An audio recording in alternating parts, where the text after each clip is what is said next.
यह विशाल सा इमारत देखकर आपको लग रहा होगा, आपके मन में सवाल आता होगा कि आखिर यह गोल जैसा क्यों दिखता है। क्या इसके अंदर कोई खास राज छिपा है? आखिर इस इमारत में क्या है?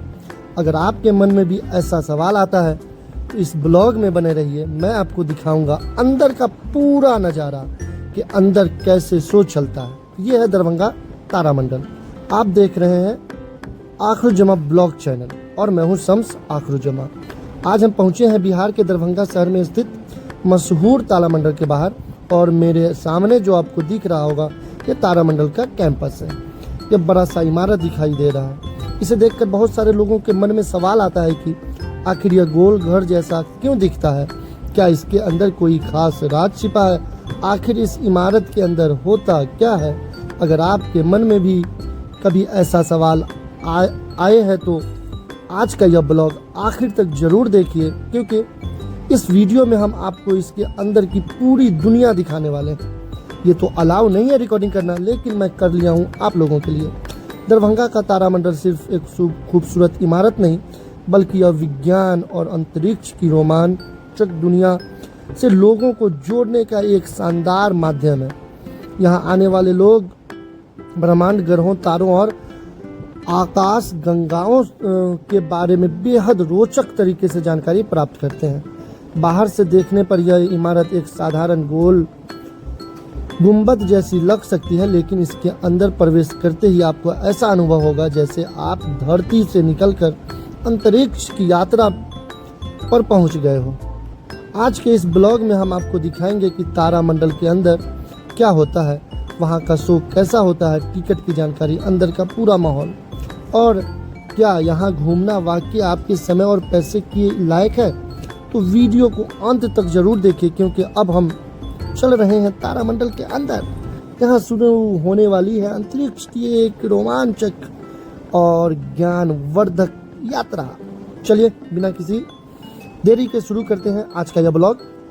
दिखाते हैं आपको यह तारामंडल के अंदर का नज़ारा। ये गोल घर में आखिर छिपा है क्या? लेकिन भाई ये वीडियो थोड़ा लंबा होगा, क्योंकि अंदर में जो शो चलता है वो 35 मिनट का शो होता है। ये वीडियो 36-37 मिनट का होने वाला है। चलिए बिना टाइम वेस्ट किए चलते हैं और अंदर का नज़ारा दिखाते हैं। वीडियो अच्छा लगा तो आप शेयर कर दीजिए, फॉलो जरूर कीजिएगा। चलिए मिलते हैं अंदर डायरेक्ट पहुंचकर। वाली घूमा वो तो कल भी झगड़ा फिर भी करवाइए। तो जहाँ नहीं है क्या गिर जी का भागो क्या यार, चश्मा पहन के भागो। ओ इसमें तो अंधेरा दिख रहा है, कहाँ फायदा है? इसमें ये उल्टा दिखा रहा है रे। साला हमको उधर भेजे हुआ था। जा बादल गिर ए यार बिना चश्मा पहने अच्छा दिखो। चश्मा उतार के देख। ये दरभंगा में पहुंचा दे। हाँ ये तारामंडल ये हाँ, तो मैप लाने का मतलब है यही है। अच्छा यही अरे घूमे लगले यार। हाँ? अरे घूमे लगले तुमको लग रहा है। हाँ?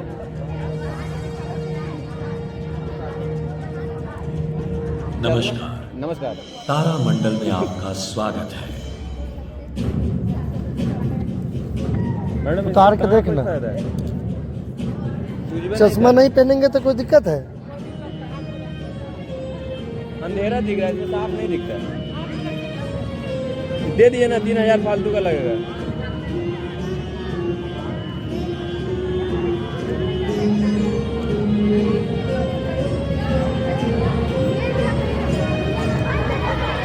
सूर्यास्त हो चुका है। जैसे जैसे चारों ओर अंधेरा छा रहा है, वैसे वैसे हजारों तारे आसमान में चमकते हुए दिखाई देते हैं। रात्रि के सुंदर आसमान के सौंदर्य को इंसान कई सालों से अंधेरा देख रहा है। मोबाइल में फाट के आ जाता है। इस वक्त रात के 9 बजे हैं। 9 का 3 अब चांद भी साफ दिखाई दे रहा है। बिल्कुल उसके ऊपर के पहाड़, वादियां और समंदर के साथ।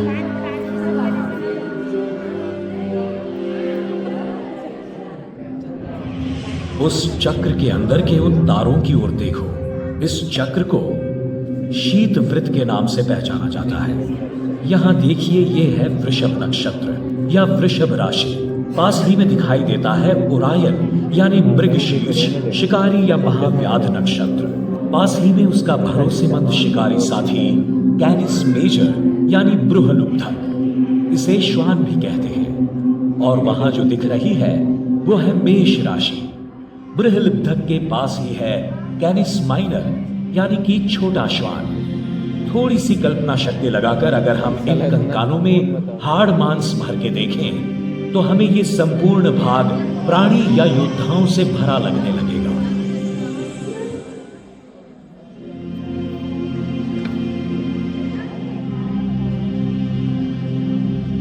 अब जरा उत्तर दिशा की ओर इन तारों की लकीर की ओर देखो। ये है सप्तर्षि। भालू के आकार का दिखता है ना ये, ग्रेट बेयर। एक बड़ा भालू यानी कि सप्तर्षि मंडल। और उसके पहले दो तारे, अगर हम उसकी सीधी लकीर में उत्तर दिशा में गए तो सामने ही है ध्रुव तारा, पोलारिस या ध्रुव तारा, उर्सा माइनर या लिटिल बेयर यानी छोटे भालू नक्षत्र का हिस्सा है। सप्तर्षि की पूंछ के 3 तारों को जोड़ने वाली कमान आसमान में अगर थोड़ी आगे बढ़ाएं तो आपको मिलेगा स्वाति।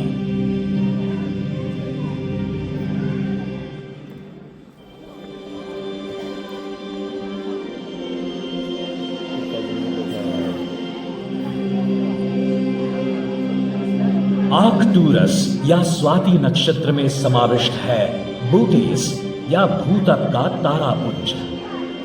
ये तारे एक साथ मिलकर सिंह जैसे दिखाई देते हैं। इनको कहते हैं सिंह राशि। और उससे पहले आता है कन्या नक्षत्र या कन्या।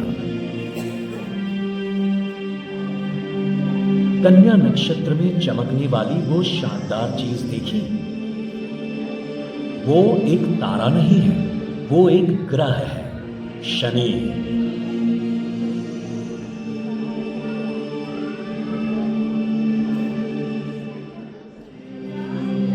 शनि हमारे सूर्यमंडल का दूसरा सबसे बड़ा ग्रह है और उसके आसपास है प्रकाशित चक्र, जिसे छोटे दूरबीन से भी देखा जा सकता है।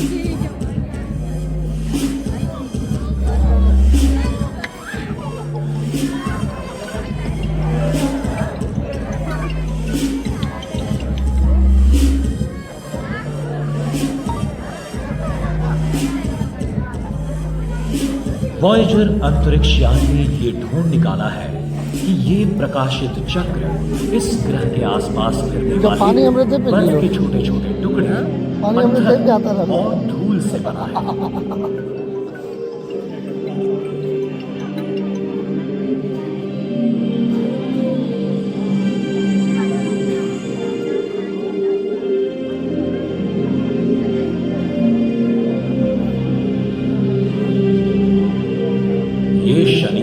अन्य 7 ग्रहों के साथ सूर्य के आसपास घूमता है। हमारी पृथ्वी उन्हीं 7 ग्रहों में से एक है। ये सभी हमारे सूर्यमंडल का ही हिस्सा है।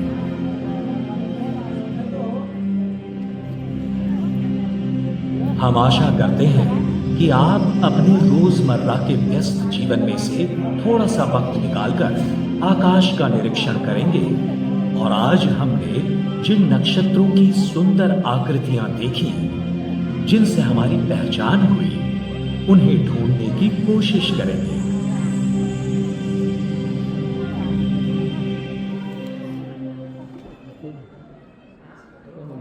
गई बंद हो गया।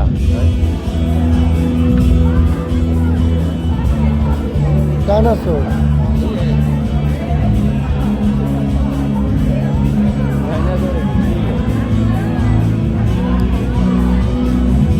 चश्मा में देखने पे आँख पे जोर नहीं पड़ेगा, इसके लिए लिया है। वो साला ज़्यादा ब्राइटनेस है।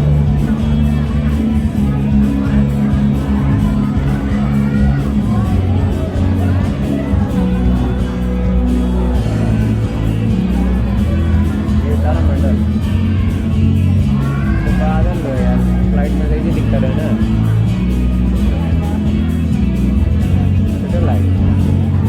फ्लाइट नहीं है।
मछली रे?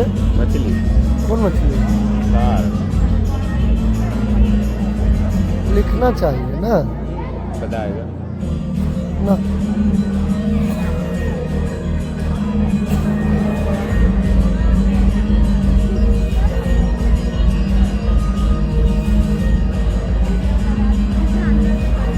चश्मा सही है।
मानव निर्मित उपग्रह स्पुतनिक 1 का 1957 में प्रक्षेपण किया गया था, एक वैज्ञानिक जिज्ञासा की वजह से। आज की तारीख में लगभग 4000 से भी ज्यादा इलेक्ट्रॉनिक रोबोट्स हमारे ग्रह के चारों ओर मंडरा रहे हैं। हमारा जीवन उन पर पूरी तरह से निर्भर है, फिर भी हम उनके बारे में कम नहीं सोचते हैं।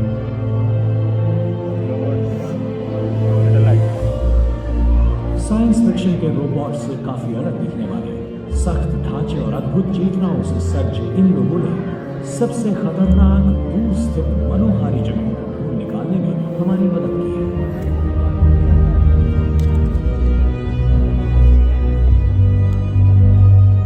उनकी आंखों और कानों के माध्यम से हमने कुछ अनोखी जगहों के सबसे साहसी अन्वेषण किए हैं। हमने कोसों दूर ग्रहों के सतहों को खोदकर उनका परीक्षण तक किया है। मानव की मर्यादा से परे ऐसी सेंसर सिस्टम्स का उपयोग करके उन्होंने घने और जहरीले वातावरण में छिपे विश्व को ढूंढ निकाला है।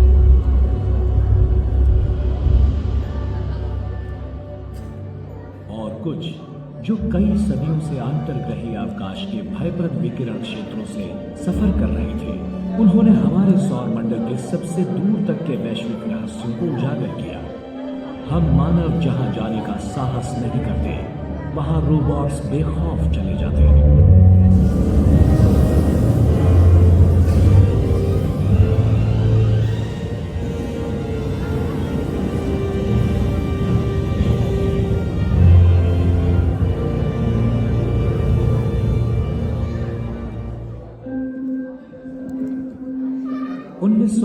के दशक के अंत में बाहरी ग्रहों के एक अनोखे पंक्ति बंधन ने 2 वॉयेजर अंतरिक्ष यानों को बाहरी सौरमंडल तक आसानी से पहुंचने का अवसर दिया।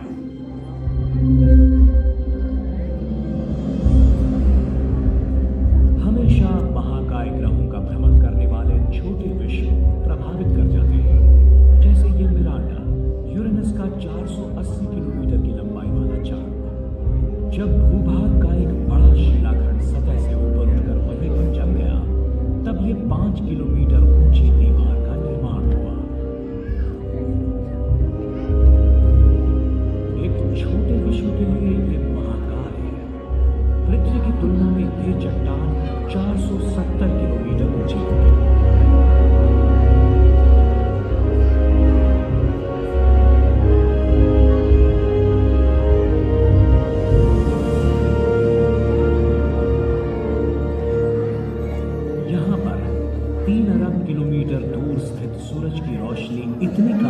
कि सौर पैनल काम नहीं करेंगे, इसीलिए वॉयेजर को अपने साथ एक छोटा सा न्यूक्लियर जनरेटर रखना जरूरी हो गया है, जिसके जरिए अनुसंधान उपकरणों को बिजली मिलती रहे।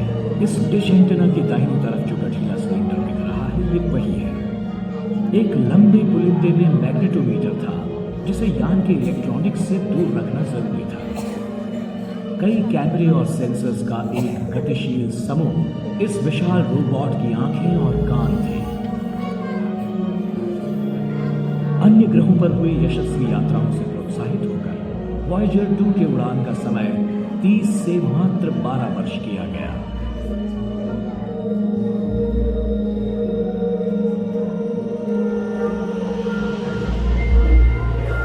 अगस्त 1989 में सूरज से 4.5 अरब किलोमीटर दूर स्थित सबसे बाहरी ग्रह नेपच्यून को छूकर उसने रिकॉर्ड बुक्स में अपना नाम दर्ज करवाया। उसने 4 ग्रहों की यात्रा की, 2 पहली बार और 48 चांद ढूंढने में मदद की। अब ग्रहों का इस लाभदायक तरीके से सम्मिलित होना 150 वर्षों बाद ही मुमकिन हुआ। आश्चर्य की बात यह है कि सबसे भीतरी ग्रह बुध और शुक्र का अन्वेषण करना काफी मुश्किल है। 1974 और 1975 में एक अंतरिक्ष यान ने बुध की एक आंशिक रूप से तस्वीर खींची थी, पर दोबारा किसी रोबोट को खोज यात्रा पर लौटने के लिए 33 वर्ष लगे।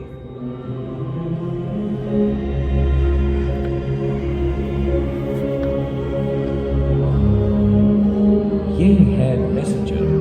2-3 प्रयासों के पश्चात उसने 2011 में बुध की भ्रमण कक्षा में प्रवेश किया। आश्चर्यजनक बात यह है कि लोहे का आंतरक होने वाले इस छोटे से ग्रह की सतह पृथ्वी, चांद या फिर मंगल की सतह से काफी अलग है।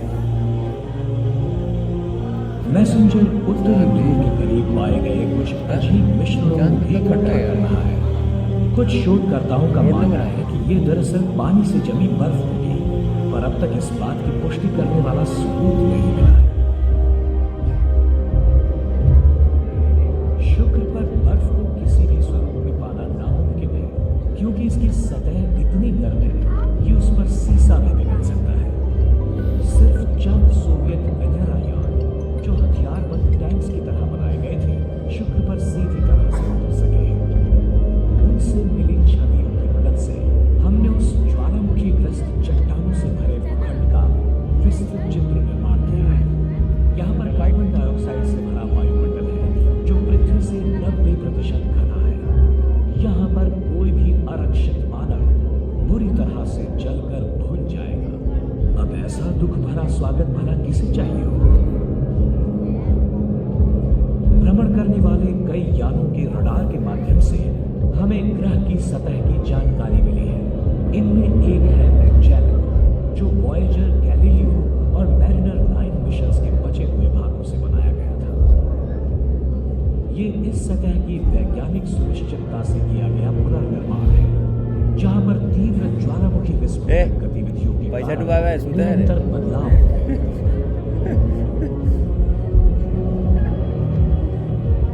आधा आदमी सो गए, मालूम साला सो कहानी सुना।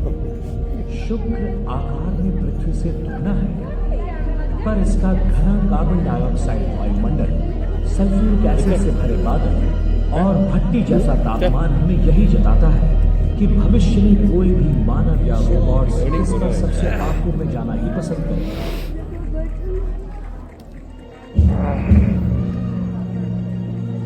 पृथ्वी से पहले एक ही जगह ऐसी है जहां पर मानव और रोबोट्स दोनों जा चुके हैं, और वो है चांद पर, जिनका जन्म 1970 के बाद हुआ है। उनके लिए तो मानव चलित चंद्र यात्रा एक ऐतिहासिक घटना है। हाल ही में चांद के ध्रुवों पर पानी जमकर बर्फ होने की खोज के कारण भविष्य में अन्वेषण और औद्योगिकीकरण की संभावनाएं बढ़ गई हैं। पहले अमेरिका और रशिया का चांद की भूमि पर वर्चस्व हुआ करता था, पर अब यूरोपीय देशों के रोबोट अंतरिक्षयान चांद पर सफलतापूर्वक जा चुके हैं, और पिछले कुछ वर्षों में तकनीकी क्षेत्र की 3 बड़ी एशियाई हस्तियां, जापान, भारत और चीन भी चांद पर जा चुकी हैं। अब तो पहले अशासकीय चंद्र रोबोट के लिए 3 करोड़ अमेरिकी डॉलर्स का इनाम रखा गया है, जिससे नजदीकी भविष्य में दोबारा चांद पर सफर शुरू हो सकता है। चीन ने भी अगले दशक में मानव चलित यान चांद की भूमि पर उतारने में दिलचस्पी दिखाई है। अमेरिका ने वापस चांद पर जाने की योजना रद्द कर दी है, बल्कि नासा एक उपग्रह पर मानव चालित यान उतारने की योजना बना रहा है। जापानी अंतरिक्ष यान हायाबुसा ने एक उपग्रह के कुछ सूक्ष्म सैंपल इकट्ठा किए और उन्हें लेकर वो 2010 में पृथ्वी पर लौट आया। 2011 के मध्य में डॉन अंतरिक्ष यान ने मंगल और जुपिटर के बीच स्थित दूसरे बड़े उपग्रह वेस्टा की परिक्रमा शुरू की। उसके परीक्षण ये बताते हैं कि वेस्टा उसके 4 अरब वर्षों पहले हुए निर्माण से लेकर आज तक उसी स्वरूप में है, पर उसकी अलग अलग किस्म की विशेषताएं ये सूचित करती हैं कि इस छोटे से विश्व में और बड़े ग्रहों में बहुत समानताएं भी हैं। डॉन अब सबसे बड़े उपग्रह की ओर जा रहा है, सीरियस। भविष्य में उपग्रहों पर खनन पृथ्वी पर होने वाली खनिजों की कमी के लिए एक महत्वपूर्ण स्रोत होगा। ऐसा अनुमान लगाया जाता है कि चंद किलोमीटर दूरी पर होने वाले एक साधारण उपग्रह का व्यावसायिक मूल्य लगभग $80 ट्रिलियन होगा, जो अमेरिका के राष्ट्रीय ऋण से 5 गुना ज्यादा है।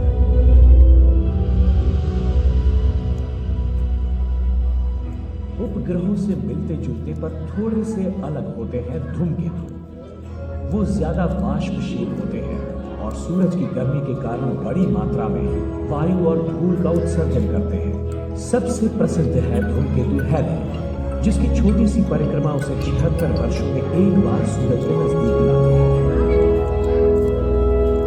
अवकाश युग में प्रवेश करते हुए सर्वप्रथम रशिया, जापान और यूरोप ने उसकी मुलाकात करने अपने रोबोट्स भेजे। सबसे साहसी था यूरोपियन जियाटो। मार्च 1986 में वो धूमकेतु के केंद्र से 600 किलोमीटर की दूरी पर था। उस कालावधि में 15 किलोमीटर चौड़ाई का धूमकेतु 3 प्रमुख मुखों से प्रति सेकंड 3 टन द्रव्य बाहर फेंक रहा था, ज्यादातर पानी और कार्बन मोनोऑक्साइड। जियाटो ने धूमकेतु से निकलते उस मलबे के करीब 12,000 आघात झेले और फिर एक बड़े आघात से यान गिर गया और उसका कैमरा टूट गया।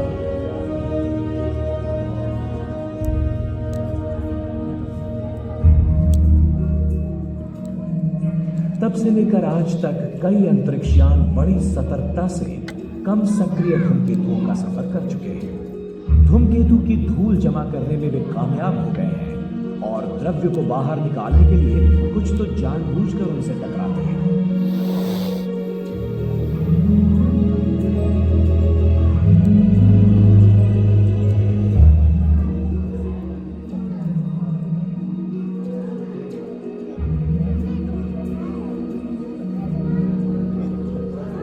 जियाटो के बाद सबसे कठिन और खतरनाक धूमकेतु मिशन 2004 से जारी है। उसी वर्ष मार्च में यूरोपियन स्पेस एजेंसी ने रोसेटा अंतरिक्षयान का उड़ान किया, जो 2014 तक धूमकेतु के नजदीक पहुंच गया था।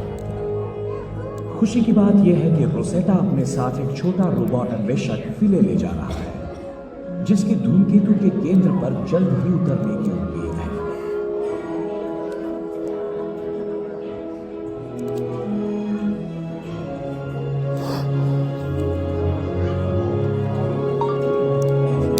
उपग्रहों और धूमकेतुओं का अन्वेषण और उनकी प्राचीन संरचनाएं हमें शायद 4 अरब वर्षों पहले ग्रह कैसे बने थे ये बताएंगे।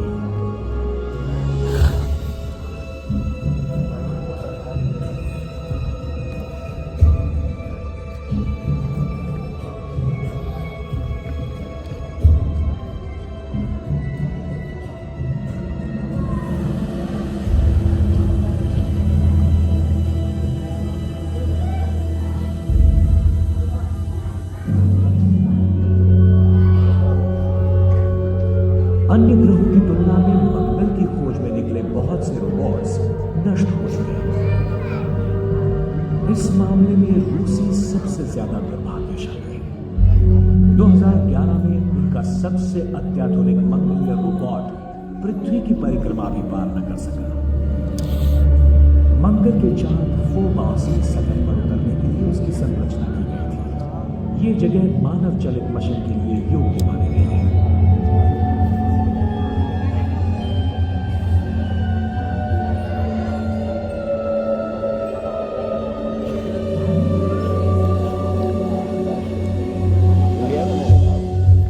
कठिनाइयों के पश्चात अमेरिका और यूरोप के कई रोबोटिक अन्वेषण जारी है।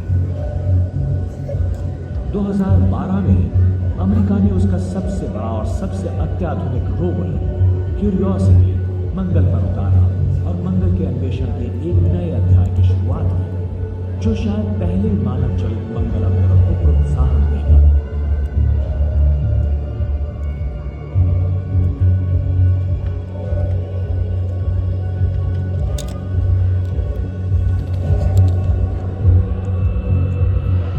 सौर मंडल के सबसे बड़े ग्रह जुपिटर पर मानव चलित उड़ान शायद 1 शतक या ज्यादा समय तक उस पर स्थित खतरनाक विकिरण से भरे वातावरण के कारण नामुमकिन होगी।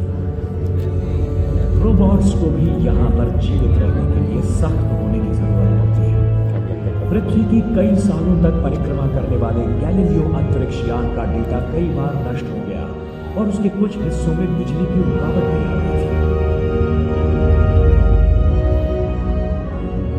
रोबोट्स और मानव दोनों के लिए ये जगह घातक है।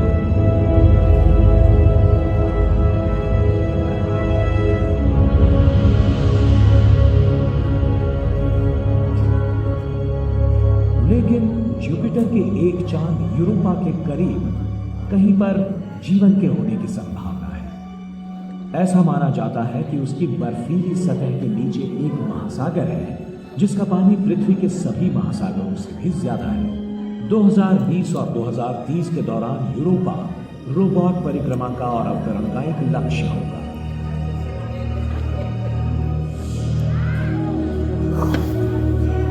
एक विशाल मोटे की तरह दिखने वाला जूनो नई उच्च तकनीकी सौर पैनल्स का उपयोग करके विद्युत शक्ति का निर्माण करता है। सूरज की रोशनी जुपिटर तक पहुंचते पृथ्वी की तुलना में 25 गुना कमजोर हो जाती है। 2011 में उड़ाया गया जूनो जुपिटर की परिक्रमा में 2016 में प्रवेश करेगा।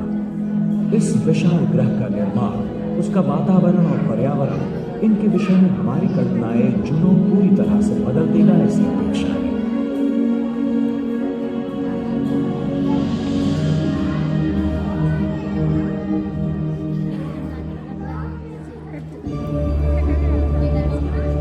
जुपिटर से दोगुनी अंतर पर है शनि, जो एक वायु से भरे महाकाय ग्रहों में दूसरा सबसे बड़ा ग्रह है, जो अन्वेषकों के लिए एक चुनौती है। 2004 से सबसे बड़ा और सबसे अत्याधुनिक रोबोट अन्वेषक शनि की परिक्रमा कर रहा है।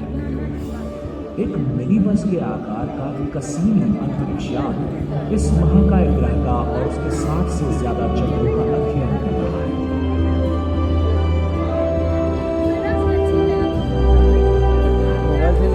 कसीनी के आयु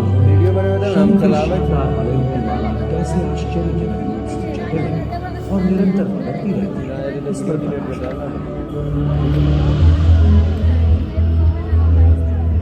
नहीं बना रहा था। अगर पृथ्वी के इर्द होते तो ये बलाएं चांद से लगभग 1/3 अंतर तक थी। फिर भी उनकी चौड़ाई सिर्फ 10 मीटर है।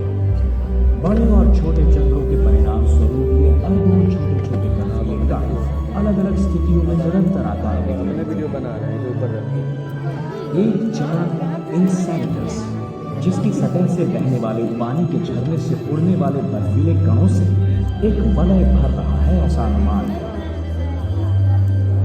शनि के दो मनोहारी चंद्र हैं, इनसेलेटस और टाइटन।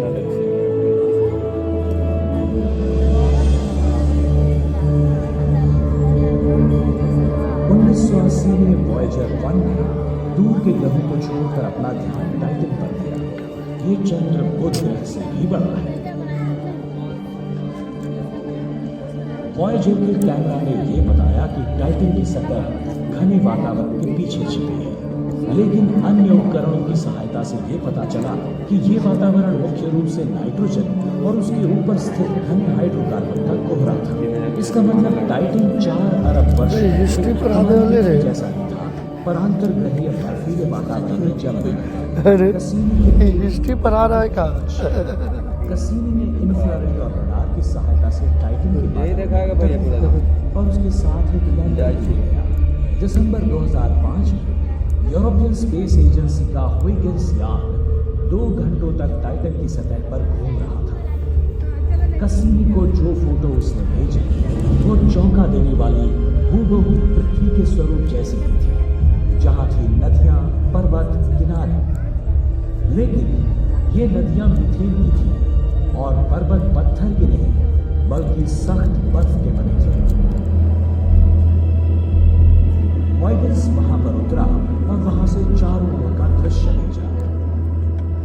उसने वहां जो देखा उसका ये पुनर्निर्माण है। घोर गगनों से भरा किनारा जिसके चारों ओर मिथेन का प्रवाह, तापमान पानी की फ्रीजिंग पॉइंट से 100 से भी कम डिग्रीज। फिर भी ये विश्व हमारे लिए एक टाइम कैप्सूल की तरह होगा, जिससे हम पीछे जाकर हमारे ग्रह के निर्माण और उस पर जीवन की शुरुआत के बारे में जान सकेंगे।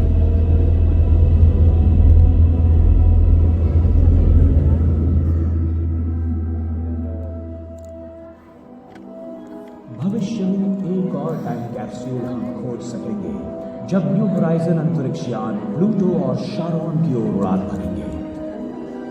10 वर्ष और 5 अरब किलोमीटर का अंतर काटने के बाद ये निडर रोबोट सबसे दूर प्लूटो और उसके चंद्रों का अन्वेषण कर चुका होगा। भले अब उसे ग्रह नहीं माना जाता, पर अब भी वो एक ऐसा बर्फीला विश्व है जो हमारी पहुंच के बाहर है। ये क्या है? किसी बाहरी ग्रह का खोया हुआ चांद, एक महाकाय धूमकेतु, बर्फ का एक गोला, या फिर बर्फीले झरने का जमघट? इसके नीचे है पूर्व सौरमंडल के अरबों बर्फीले अवशेष जो सबसे नजदीकी तारे के आधे अंतर पर फैले हैं। तारों की परिक्रमा करने वाले ग्रहों का निरीक्षण करने वाले और एक रोबोट के निशाने पर नजदीकी तारे हैं। तारों से निकलता प्रकाश समय के साथ कैसे बदलता है, इसका अध्ययन करने के बाद हमें अनदेखे विश्वों के बारे में और उनकी परिक्रमा के बारे में जानकारी मिल सकती है।